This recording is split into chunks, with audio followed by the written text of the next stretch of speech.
já é chocante para as nossas vidas, porque a graça fala daquilo que não merecemos, a graça fala daquilo que Jesus conquistou, é um favor imerecido, e como nós somos acostumados a comprar tudo e pagar por tudo, quando tem algo de graça a gente fica desconfiado, não é verdade?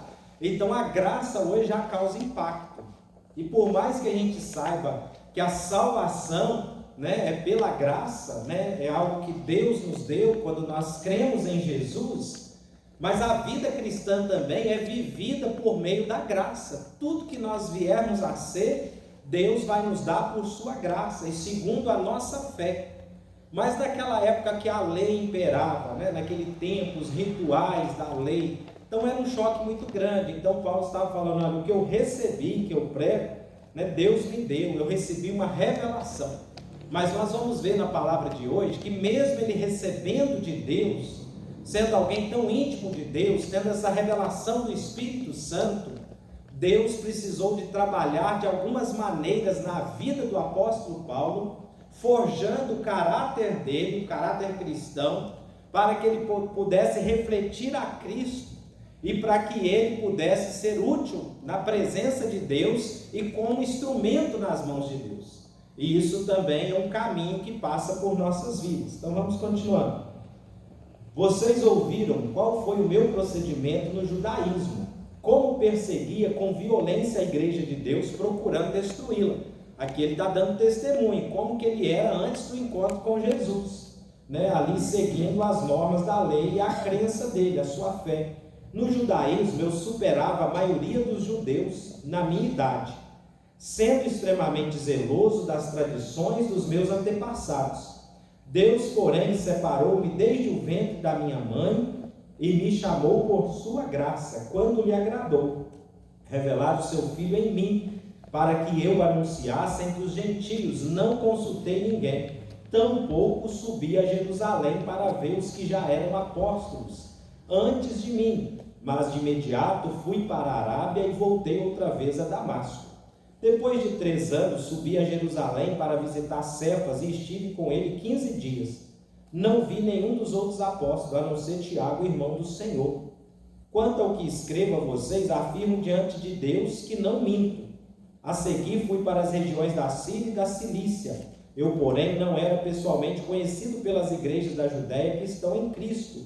Apenas ouviam dizer, aquele que antes nos perseguia, agora anuncia a fé que procurava destruir. E glorificavam a Deus por minha causa. Amém? Aleluia. Aleluia. Então, se teve alguém que teve a sua vida transformada e o seu caráter conformado, amoldado à imagem de Cristo, esse é Paulo. É muito evidente isso. Não tem como alguém ter dúvidas. Na época o povo tinha dúvidas. Será que não é uma estratégia dele? Será que ele não está fingindo que converteu? Né, para prender os cristãos, como ele fazia, né, para continuar a perseguição, mas logo eles perceberam que realmente a vida daquele homem tinha sido transformada, que os seus valores tinham sido mudados, e o mais interessante é que assim como ele era muito dedicado, né, e tinha afinco em perseguir, agora ele tinha empregado o evangelho, mas para que esse homem chegasse a esse ponto, de ser útil nas mãos de Deus, de ser um instrumento poderoso nas mãos de Deus, Deus teve que moldar o caráter de Cristo nele, através do Espírito Santo e através das circunstâncias. Na semana passada nós falamos que o caráter é a soma de todas as influências positivas, negativas, aprendidas, né, na nossa vida, ao longo da nossa caminhada, e que vão manifestar através dos valores, das nossas crenças, das nossas atitudes, das nossas motivações e dos nossos sentimentos. Tudo que nós temos, a atitude, a reação, é uma soma, né, do caráter, daquilo que nós aprendemos ao longo da nossa história.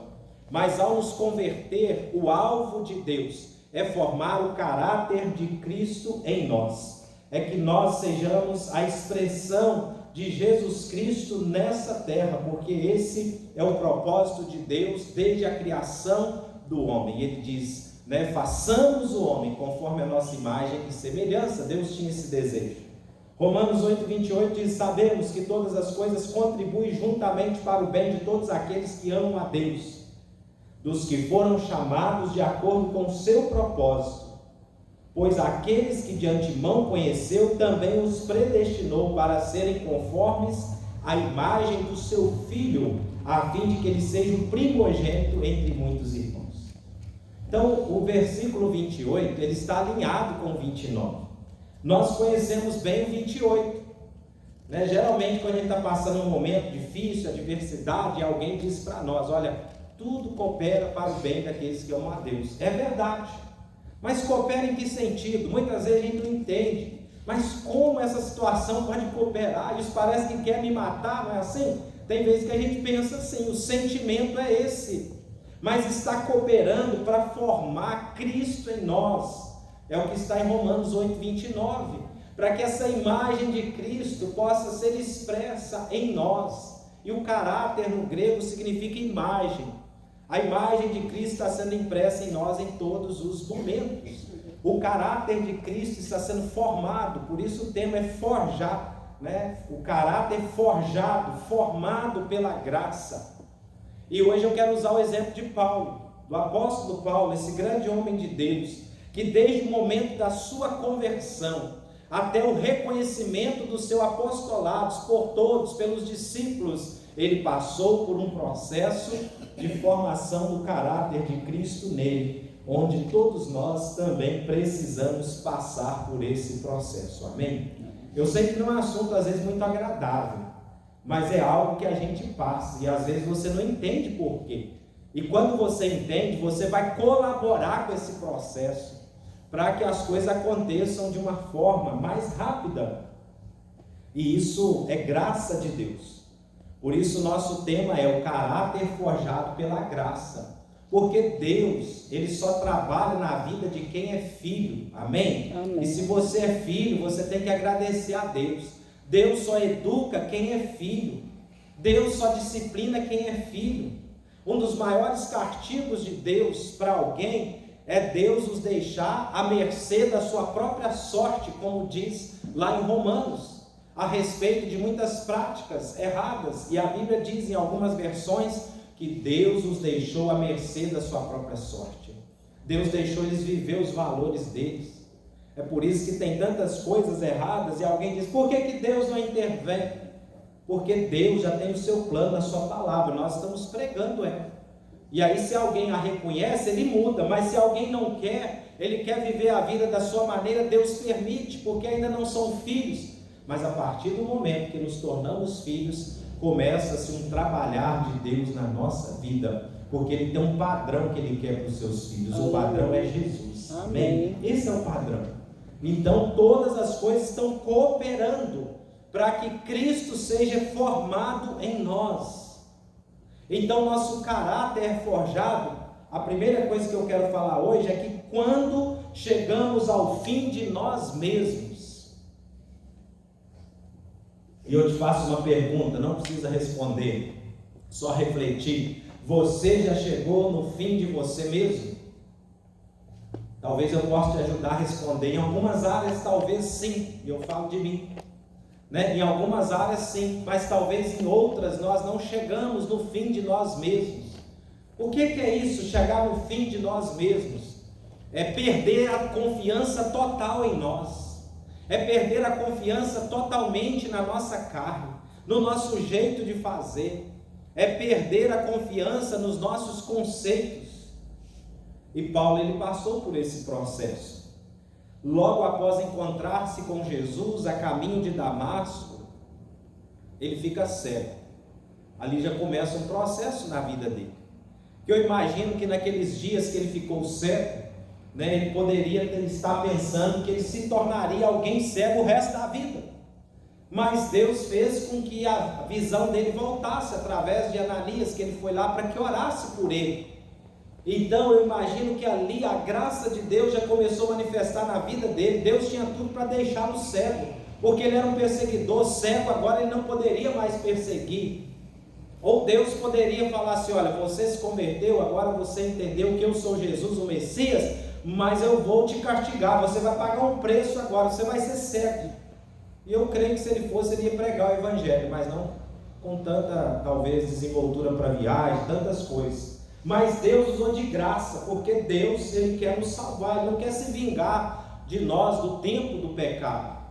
E a graça começou na vida daquele homem, mas aquele tempo já foi um tempo de reflexão sobre a sua vida. Ali Deus já estava forjando o caráter de Cristo nele. Amém. Ele chega a falar que depois que ele conheceu a Cristo, todo o conhecimento que ele tinha, os seus conjuntos de valores que formavam o seu caráter, ele agora o considerava como esterco. Há uma versão da Bíblia que ele diz isso. Ele considerava sem valor, porque agora ele conheceu algo de maior valor. E a transformação na nossa vida é essa: quando Cristo entra na nossa vida, agora nós passamos a reconhecer o que realmente tem valor nessa vida. Você trabalha, você tem seus sonhos, você precisa de ganhar o seu dinheiro, você tem os sonhos da casa própria, trocar o carro, tantas coisas que a gente tem, sonhos que são lícitos. Mas quando nós conhecemos a Cristo, isso é secundário na nossa vida. Servir o Senhor, viver para agradar o Senhor, alegrar o coração de Deus, passa a ter prioridade na nossa vida. Pelo menos na vida de quem já teve um caráter transformado, que está adiantado nesse processo, já está numa maturidade, ele coloca os valores do reino como prioridade na sua vida. Por isso Jesus falou: buscar primeiro o reino de Deus, e as demais coisas serão acrescentadas. Ele não estava dizendo que as demais coisas não são importantes, mas que quando nós colocamos o que é prioritário como prioridade, Ele vai acrescentar as outras coisas. Amém. E Deus trabalha conosco nesse processo, nos ensinando isso. Porque a gente chega para o meio da igreja, chegamos a Cristo cheios de valores, conceitos que nós carregamos dos nossos aprendizados de famílias, uns melhores, outros piores, uns menos errados, outros mais errados. E é por isso que Deus tem que trabalhar conosco, nos levar a chegar no fim de nós mesmos, irmãos. Porque tem uma carne que é a carne ruim. A carne ruim é a carne que nos leva a pecar. Mas tem uma carne que é a carne boa. A carne boa é a minha força. É eu contar com o meu talento sem uma ação de Deus ali com o meu talento. É eu contar com a sabedoria que Deus mesmo deu, mas que às vezes eu acho que é minha. Entendeu? Para a obra de Deus, nenhum tipo de carne é suficiente, ou melhor, elas são inúteis. Nenhum tipo de carne é útil para o reino de Deus. A carne boa tem que ser lançada fora. Nós temos que reconhecer que não é por nós, que Deus sim pode usar aquela habilidade, aquele dom, aquele talento, mas a glória é dele, é tudo para ele e por ele. E a carne ruim nem se fala, que é a que nos leva ao pecado, ao orgulho, a tantas coisas. Então Paulo, quando ele começa falando aqui, nós lemos o texto aqui em Gálatas, ele era alguém, né, dentro do testemunho dele, que ele fala: olha, como guardador da lei, doutor da lei, eu era o cara, né? Eu era à frente de todos, eu me destacava. Mas agora, para ser um cristão, um servo de Jesus, ele não poderia servir a Deus com esse coração. Ele tinha que saber que ele não era nada, que quem era Jesus. E ele se tornou um grande homem de Deus porque Deus trabalhou nele. E a primeira experiência de Paulo foi quando Deus o levou para o deserto. No texto que nós lemos aí, o versículo 17, ele diz assim: olha, e também não fui até Jerusalém para falar com aqueles que eram apóstolos antes de mim. Pelo contrário, fui para a região da Arábia e depois voltei para Damasco. 3 anos depois fui a Jerusalém. Então esse tempo do deserto foi um tempo onde Deus estava desconstruindo muitas coisas na vida de Paulo, onde Deus estava trabalhando com ele. Por 3 anos ele viveu afastado dos irmãos de Jerusalém. Ele não teve a convivência. Ele estava falando: olha, o que eu ensino vocês agora, não é que eles me contaram, eu aprendi, eu recebi de Deus, num tempo que estava só eu e Deus, que Deus estava trabalhando comigo. E é claro que Deus é um Deus da comunhão, Ele nos criou para estar na sua igreja, mas os momentos de desertos, às vezes, são momentos que nós ficamos sozinhos com nós mesmos, ou com nós e com Deus, né? Com o Espírito Santo trabalhando em nós. é aquelas dúvidas, é aquelas dificuldades que a gente tem, às vezes os conflitos internos, que a gente precisa ir para Deus e deixar Deus trabalhar em nós.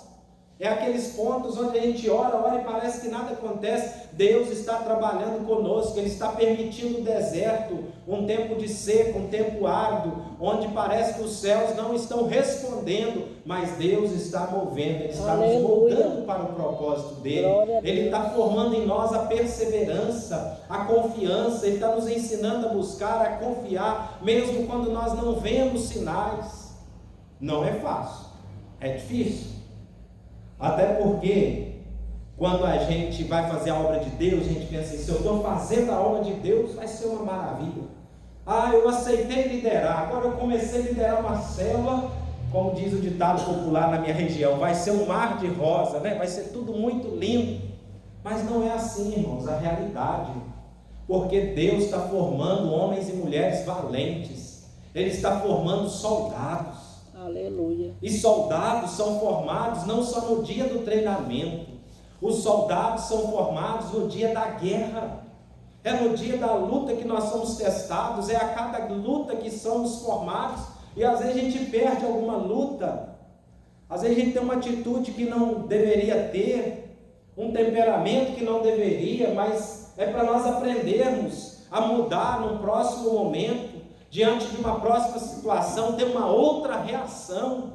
Nada é vão na vida do crente, tudo é proveitoso. Aleluia. Nós só não podemos fechar os olhos. Não há tempo perdido quando nós servimos a Deus. Amém. Deus está nos moldando e nos preparando o tempo todo para a grande obra que Ele quer fazer entre nós e através de nós. Aleluia. Mas antes de Deus fazer algo grandioso através de nós e no nosso meio, Ele faz em nós. Paulo se tornou um dos maiores pregadores dessa terra, e ele mesmo diz, trabalhei mais que os demais, não eu, mas a graça de Deus em mim. Mas ele teve que ser trabalhado, ele teve que ser preparado, para que ele pudesse se tornar o homem que ele se tornou. É no deserto que Deus checa as motivações do nosso coração. Aleluia. Irmãos. Porque para Deus não é importante só o fim, como chegamos no resultado.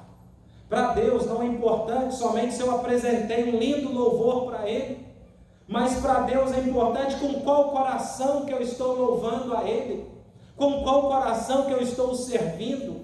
Aleluia. Para Deus é muito importante nós ganharmos uma alma, mas mais do que isso, é mais importante com qual coração que eu quero ganhar as almas. É para cumprir realmente o propósito de Deus? Ou é porque eu quero ficar bem visto na igreja, no meio dos irmãos, né? Ter uma moral com o pastor? Ou que os irmãos me elogiem? Eu não estou falando que ninguém está fazendo isso para isso. Eu só estou dando exemplo para você entender que para Deus tão importante quanto o fim é os meios pelo qual nós caminhamos, e no deserto nosso coração é checado. Deus nos deixa olhar para nós mesmos e para Ele, saber se realmente, muitas vezes, nós queremos aquilo que nós pedimos a Ele. Será que queremos mesmo? Será que é naquele caminho que nós estamos dispostos a andar, a pagar o preço? Calculamos o preço? E Ele permite, é nesses momentos. O povo saiu do Egito, passou pelo deserto, teriam que chegar a Canaã, mas ficaram por meio do caminho, porque eles não queriam lutar. E Canaã é um lugar que Deus tem para todos nós. Canaã também aponta para a nova aliança, para o tempo onde nós vamos experimentar o que não plantamos, mas Jesus plantou e nós vamos colher. Aleluia. Nós vamos desfrutar daquilo que não merecemos, mas que Jesus mereceu em nosso lugar. Mas não significa que não vai ter lutas. Quando se prega o Evangelho da Graça, e às vezes as pessoas acham que a gente está pregando facilidade. Não é isso. A gente está pregando que Jesus fez, mas lutas tem. Para entrar em Canaã é preciso lutar, é preciso derrubar muralhas. Fala dos processos. Mas quem não quer enfrentar o processo do deserto não chega em Canaã. Quem não crê que Deus está agindo não vai chegar, talvez vai ficar no deserto. Deserto é um lugar de perseverança, de firmar a fé, de clamar ao Senhor: Senhor, me dá uma fé perseverante, firme no propósito. Deserto é lugar de horas que a gente tem que fechar os olhos e não olhar para os lados, nem o que está à nossa volta, mas olhar lá em Canaã. Imaginar a terra que emana leite e mel, que é para lá que Deus está nos levando, amém? Se você está passando por deserto, não é o seu fim ali, nem o lugar da sua habitação, mas é em Canaã. Não olhe para as dificuldades ao lado, ao seu derredor. Aleluia. Porque o Senhor tem um caminho para nós. Amém. Mas o deserto é um tempo onde o Senhor nos leva ao fim de nós mesmos. Aleluia. Onde Ele nos leva a aprender a depender dEle. Porque imagine, irmão, se tudo viesse assim, sem você ter que orar, ter que buscar, a gente ia viver uma vida talvez mais distante, com menos intimidade de Deus. Às vezes as situações adversas nos levam a buscar ao Senhor, a orar. Por que nós oramos? Por que nós jejuamos? Porque nós queremos ver as coisas acontecendo, queremos ver o propósito de Deus se cumprindo, e Deus está nos moldando nesse tempo de oração, de busca. E o deserto também é uma ocasião onde nós podemos aprender intimamente quem é Deus.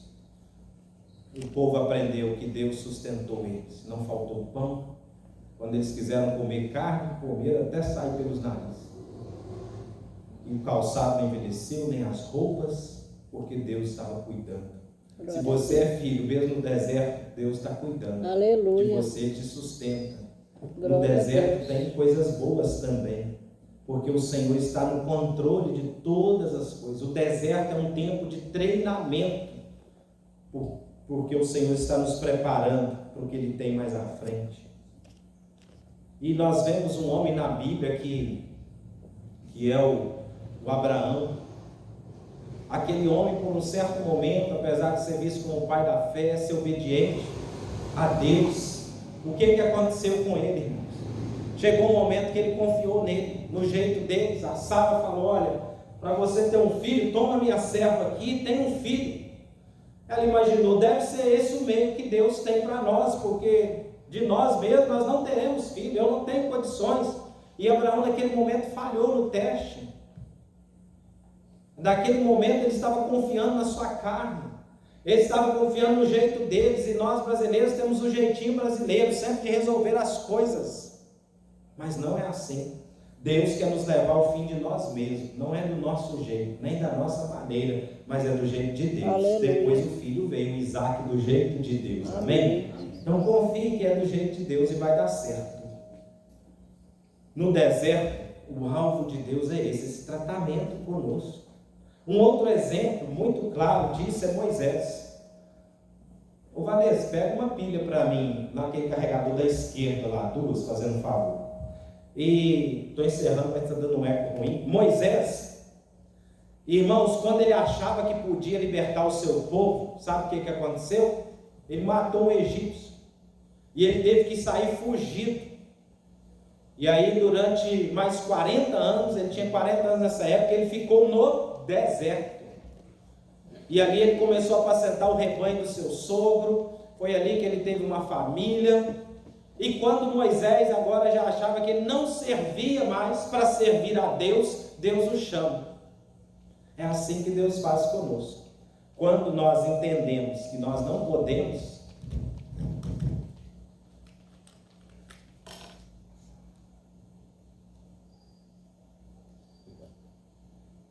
e nós chegamos no fim de nós mesmos, aí Deus nos usa. Então, quando ele chegou no fim dele mesmo, ele achou que ele não podia. Eu não posso mais. Quando o Senhor chamou, ele falou que ele era pesado de língua e arrumou muitas desculpas, porque ele estava com medo da missão. Mas o que aconteceu? O Senhor falou: agora você se tornou o último. Agora você pode, Moisés. Agora eu vou te usar. Esse é o processo de Deus nas nossas vidas. Quando nós achamos que podemos, eu posso, eu tenho condições, eu tenho força, Senhor, eu estou cheio do vigor. Aí o Senhor fala: perde essa força, morre para essa força um pouquinho, deixa essa carne de lado, e vamos primeiro deixar eu trabalhar em você. E Moisés não queria de maneira nenhuma, irmãos, a missão era difícil mesmo, mas quando ele entendeu, através daquela figura da sarça, que não era o poder dele, que não era a força dele, mas que era Deus nele, que ele não iria se consumir, mas seria o fogo de Deus nele, a ação de Deus, então ele aceitou a missão. Assim também nas nossas vidas. Deus tem muitas coisas para fazer entre nós, como Amém, igreja, Jesus. na nossa Aleluia. vida individualmente. Ele quer nos levar a Aleluia. crescer, para servir a Ele. Os planos dele são bons para nós, mas é preciso deixar que a gente possa morrer para as nossas forças, enfrentar o deserto e morrer logo, porque quando a gente morre logo para a nossa carne, o deserto passa logo. Enquanto a gente fica resistindo, a gente vai ficar no deserto, as provas virão, os testes virão, até nós sermos aprovados, porque Deus está forjando o caráter de Cristo em nós. Amém. Nós temos que nos esvaziar de nós mesmos, sabe para quê? Para ser cheio do Espírito Aleluia. Santo, da graça de Deus. Glória a Deus Deus. não pode ter concorrentes, porque senão a gente fala assim: não, a glória foi minha, foi eu que fiz, Senhor. O Senhor ajudou, mas a parte maior foi eu. Mas Deus, Ele vai fazer quando todos nós vamos olhar e falar assim: é Deus. Não tem como, se não fosse Deus, não teria como, irmãos. E eu sirvo a Deus todos os dias nessa consciência, que eu não sou ninguém diante dele para oferecer algo a ele. E o pouco que eu sou, é ele que é em mim. Aleluia. A vida que agora vivo, como Paulo diz, não vivo mais eu, mas Cristo vive em mim. Amém. Nós não temos nada de nós mesmos, irmãos, para oferecer. Até os dons é dado por Deus. Seus talentos naturais é Deus também que te deu, mesmo quando você não era filho, mas você era criatura. E tem gente que acha que é alguma coisa, nós não somos. Nós somos filhos amados e servos, né? Chamados para servir. Então que o Espírito Santo nos ajude a esvaziar de nós mesmos, de nossos conceitos, dos nossos achismos. É tanta coisa que a gente precisa que seja mudado nas nossas vidas, irmãos. Pelo menos na minha tem muitas coisas, e eu sempre peço, Senhor, que vá me mostrando. Não é para você ficar fazendo introspecção, não. Que introspecção só faz você olhar para você. E se você achar que está muito bom, é orgulho. E também você pode se enganar, mas é para você pedir o Espírito Santo para revelar. E quando você tiver uma atitude que o Espírito Santo colocar no seu coração, olha, não é essa atitude. Não é ideal que você sentir às vezes uma tristeza, um incômodo, então vá orar, fala: Senhor, mata essa carne nessa área da minha vida, eu não quero que essa carne sobressaia, eu quero ser alguém dirigido por teu Espírito. Aleluia. Os desertos é para matar a nossa carne. Paulo foi para o deserto para matar a carne, a confiança nele, e ele agora vai servir o Senhor como um servo humilde. Na quarta que vem eu vou falar dos outros 2 passos que Deus usou na vida dele, para que o caráter de Cristo fosse forjado nele. E a mesma maneira que Deus usa na minha e na sua vida, irmãos. Nós não podemos entrar anos, sair anos, continuar a mesma pessoa. Por que Paulo é tão notório a vida dele na palavra, na história bíblica? Por que ele é reconhecido nos céus, com certeza, como esse grande homem de Deus? Porque ele permitiu Deus tratar com ele, ele permitiu ter o caráter dele moldado, irmãos. Ele foi humilde, ele se humilhou diante da mão do Senhor. É assim que nós crescemos. Os humilhados serão exaltados. Não é um caminho fácil, mas é o caminho da cruz que o próprio Jesus trilhou. E se Jesus, sendo Deus, trilhou o caminho da cruz, da renúncia, da humilhação, nós também vamos trilhar, que nós somos os discípulos dele. Aleluia. Amém? O quebrantamento faz a unção do Senhor manifestar entre nós. É um coração quebrantado e contrito, agrada ao Senhor, diz a palavra dele. Vamos orar, fique de pé se você pode. Ó Espírito Santo, nós nos alegramos da tua presença, nós reconhecemos que precisamos ser transformados. Quantas áreas das nossas vidas, Senhor, que nós ainda falhamos, quantas atitudes ainda que nós não queremos ter, que te desagrada, que te entristece às vezes como nosso Pai, mas nós estamos nesse processo de mudança, Senhor. nos torne vasos úteis para o Senhor. Amém. Nos torne vasos úteis nas tuas mãos, Amém. Senhor. Ó Pai, que cada momento adverso, e que nós não venhamos a fugir do deserto, a querer voltar como aquele povo quis voltar para o Egito, mas que nós possamos visualizar Canaã na nossa Aleluia. frente, um lugar de desfrute, Aleluia. um lugar de crescimento, um lugar de vida de Deus Amém. fluindo entre Aleluia. nós, entre as Amém. nossas vidas, Em Senhor. nome de Jesus. Quebra, Senhor, todo o nosso orgulho, toda a nossa vaidade humana, que por mais que nós não queremos, às vezes nós temos, Senhor. Pai, quebra agora, nos quebranta, e nós nos quebrantamos diante de Ti. Amém. Ó Senhor Deus, o Senhor é a majestade, o Senhor é o Rei dos Aleluia. Reis, o Senhor é o Todo-Poderoso, nós Aleluia. somos Teus servos, Amém, Senhor. Senhor. Nós somos Teus escravos, cumpre em nós o Teu Aleluia. querer, Amém, Senhor. Pai. Nós Aleluia. queremos ser como o apóstolo Paulo, usados de forma poderosa, Senhor. Amém, Aleluia. Mas às vezes nós não queremos passar pelo caminho que Ele passou, Deus, nos Senhor. ajuda, Senhor. Um caminho de morte na cruz. Oh, Mas nesta noite, que essa morte de cruz chegue na nossa vida, que toda a carne agora caia por terra, em nome de Jesus, ó Pai. Todo sentimento humano caia por terra, e nos dê um caráter forjado por Tua graça, Amém, Senhor. ó Deus.